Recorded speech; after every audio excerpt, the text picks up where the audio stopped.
Arranging ourselves, and we'll start in a moment here.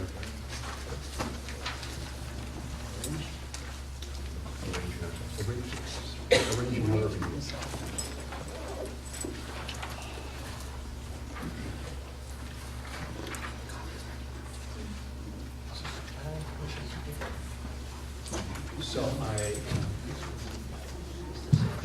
I understand the coffee is ready now, so if anyone wants to go out and grab a warm cup of coffee, now's your chance.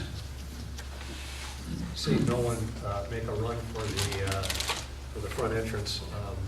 I would like to start off.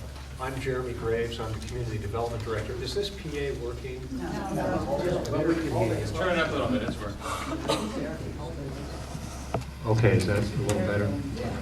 Okay, so I'm Jeremy Graves. I'm the Community Development Director for the city, and I'd like to welcome you to our second Housing Element Workshop. Formally, this is a joint meeting of our City Council and our Housing Element Task Force, and so I would like to acknowledge the council members I see who have arrived so far. Mayor Weiner, Vice Mayor Kelly, Councilmember Pfeiffer, and Councilmember Leon and Ford. I don't see at the moment.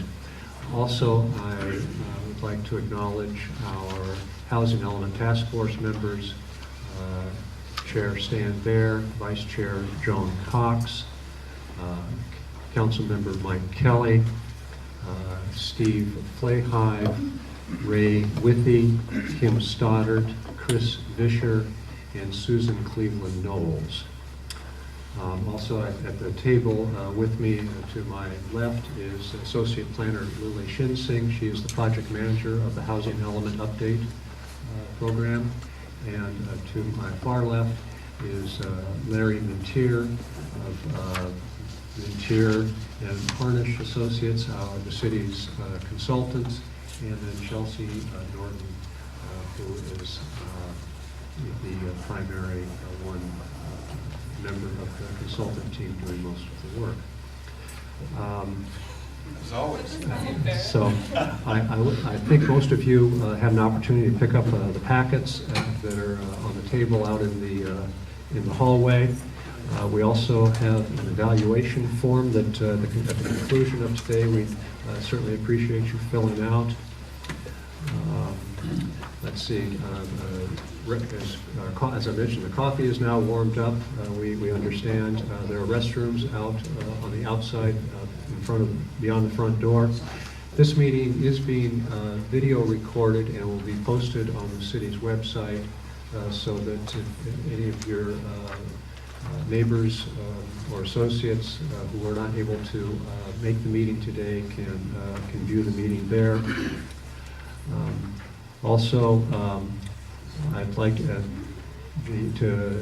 acknowledge that on the city's website for the Housing Element Update, we have a variety of resource documents as well as the agendas and minutes from the past task force meetings. The task force meets on the fourth Mondays of the month at City Hall. These are public meetings, and we invite any members of the public who would be interested in coming to attend. We also invite you to be on our mailing list.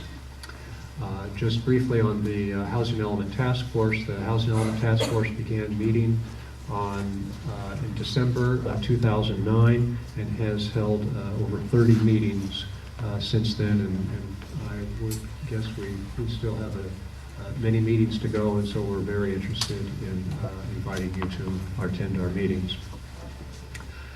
And let me see. You're not quite there yet. Well, I guess I'm in the transition here. So the task force has, the activities it's taken to date, it has reviewed and approved a housing needs study. This is a document which generally takes a look at what kind of housing needs we have in Sausalito, looks at needs of seniors, of disabled persons, of lower income persons. The Housing Element Task Force has also reviewed and approved what we call a constraints analysis. This takes a look at constraints both in originating from the private sector and the public sector. Examples of public sector or private sector constraints are land costs, construction costs, the availability of financing for housing. Examples of public sector constraints are the time and cost for going through a review and approval process for new housing, impact fees imposed by different public agencies, for example, the fees imposed by the Marine Municipal Water District for new housing units or granny units or accessory dwelling units, as we call them, and also other public sector constraints are our parking regulations. The Housing Element Task Force has also conducted a survey of our accessory dwelling units, a survey of all property owners, of their attitudes toward the provision of accessory dwelling units, granny units, and then the task force has also prepared a survey of our liverboards in our marinas.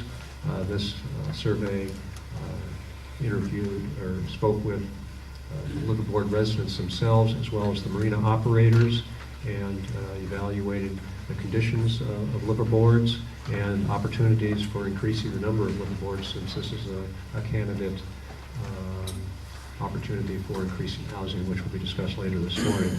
And finally, a technical study was prepared and approved by the Housing Element Task Force. I'm ready for the next slide here. Slide person.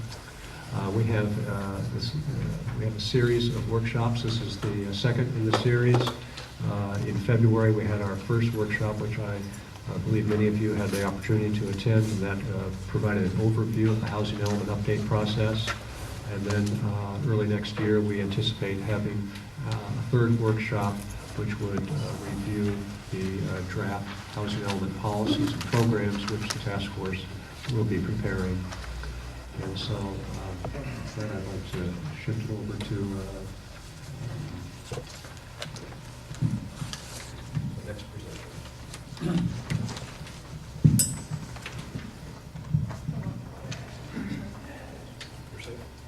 going to put that behind. Okay, all right. Good morning. Again, my name is Larry Mintier Harnish. And we've been asked by the city to provide focused assistance on helping the city address the housing element requirements and get a certified housing element. Housing elements are one of our specialties, so we've worked all around the state, helping communities develop their housing elements. Here we're doing just providing more focused advice in helping the city, and not really, the staff has done a really terrific job in producing most of the background information and framing out the strategies for how the city can get a certified housing element. I'm going to start off and talk just a few minutes about the background, set the stage in effect for the more important part of the presentation, which is a discussion of the strategies for meeting the city's regional housing allocation, regional housing needs allocation. You keep hearing people talk about the RHNA. I think probably you folks have been working with this enough that you understand the basic concept. I'm going to go over it very quickly. RHNA, R-H-N-A, it's not RHNA numbers, which I hear people talking about. They're saying, oh, you're RHNA numbers. No, it's the Regional Housing Needs Allocation. And I'm going to be talking about how that's set and how those numbers come down from the state and then get applied to the city of Sausalito.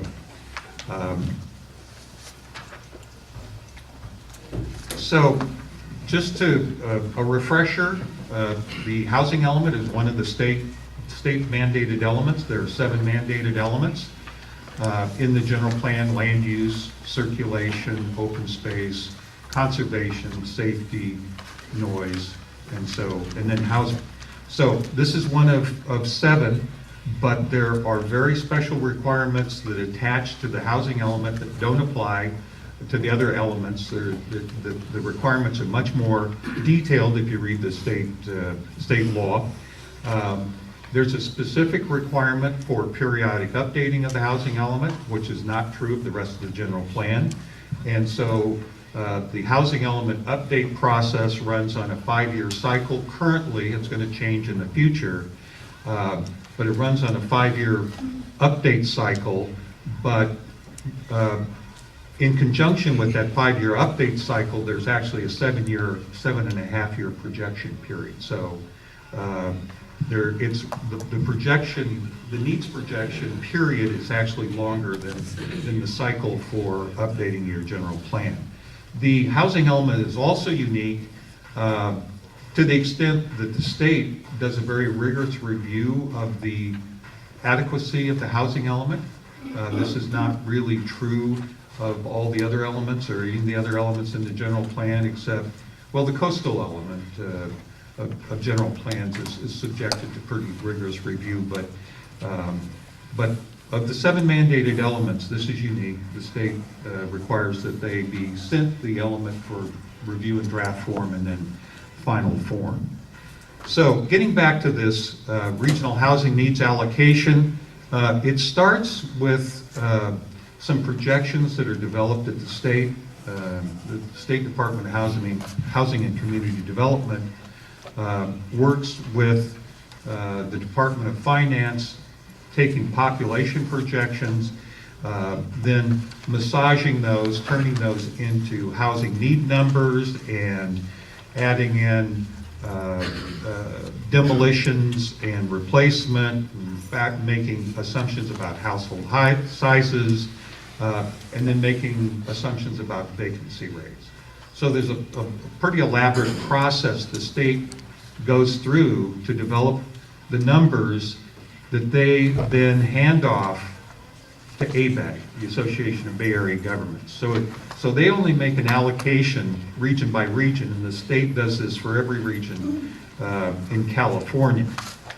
Then ABAG has its own process for taking those numbers and breaking them down to the counties and cities.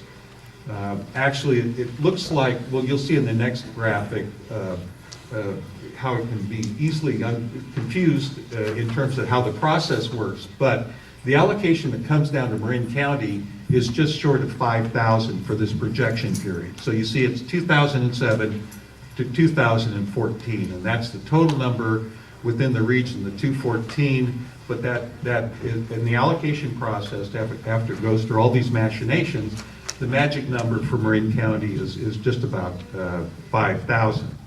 Now, the ABAG doesn't just allocate it to the county. ABAG actually allocates it to the counties and to every city within the region. So Marin County doesn't really reallocate it. It's not, it's not a 3-step process. The numbers come down from the state, they go to ABAG, and ABAG goes through its own process of assigning these numbers to every city and county according to a methodology which they work on and publicize ahead of time before they actually plug in the numbers. So for this projection period, the 7-year projection period, Sausalito's total need number is 165, as you've probably become familiar with. Now, if you look at this next table, you'll see that 2 things. One, there are actually 2 sets of numbers, if you read across horizontally, 2007 to 2014. Those are the numbers we were just talking about, the 165. But there's a second set of numbers, the 199 to 2006. Oh, I'm sorry, it's an animated graphic. Okay, so that there are 2 periods, and the reason you're dealing with 2 sets of projections is that you didn't have a certified housing element in the last round, and when that's the case, those numbers accumulate into a combined set of need numbers. So the total number for you is 372 for this, whatever that is. It's really